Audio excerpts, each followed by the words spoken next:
entre ces deux pièces à conviction en Italie.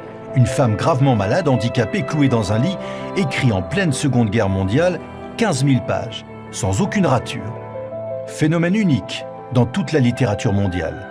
Ces pages racontent dans le moindre détail toute la vie en Palestine de Jésus de Nazareth. Des écrits dont la lecture vous plonge en plein film.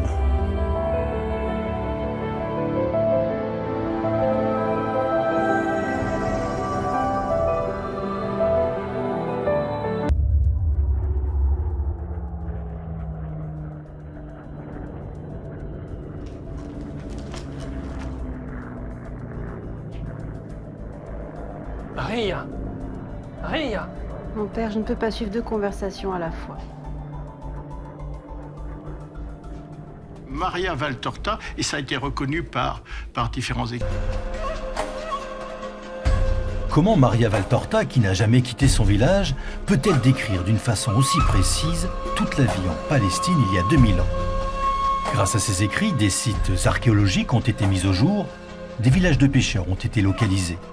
Un exemple parmi tant d'autres, dans ses visions, alors qu'elle raconte l'exil de la Sainte Famille en Égypte, à Mattarella, dans la banlieue du Caire, elle dit apercevoir une seule pyramide à l'horizon. Une seule. Or tout le monde sait qu'il y a bien 3 pyramides. Mais de Mattarella, qui est au nord-ouest du Caire, une seule construction se détache à l'horizon, celle de Khéops, qui cache les deux autres. Et pour cela, il fallait bien être sur place et non dans un village perdu en Italie. Dans ces 15 000 pages qui racontent dans le désordre la vie de Jésus, tous ces déplacements ont été examinés afin de vérifier leur cohérence avec les lieux de départ et les distances parcourues. Résultat, 6 000 km tracés et aucune contradiction. Mais il y a mieux encore, grâce à des logiciels d'astronomie, des centaines de détails chronologiques du ciel et des étoiles ont été passés au crible des ordinateurs. Le 11 mars de l'an 27, Maria Valtorta décrit que l'apôtre Pierre pêche par une nuit de pleine lune.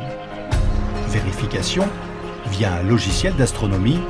Le 11 mars de l'an 27, la lune est au zénith à 0h57. Le résultat de tous ces travaux scientifiques, menés par un polytechnicien, Jean Aulagnier, est un chiffre réellement astronomique. Il y aurait donc une chance sur 10 puissance 86 pour que tout cela ait été inventé.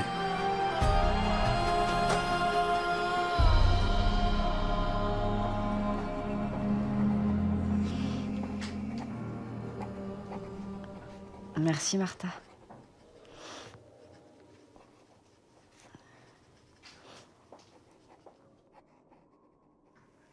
Ah, mais ça sent la mort ici.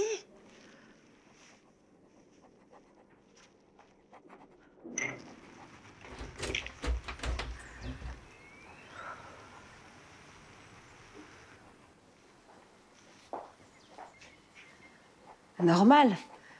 Lazare sort de son tombeau. Marthe et Marie sont en larmes. Et les pharisiens sont ahuris. Je ne sais pas si ça va changer grand-chose.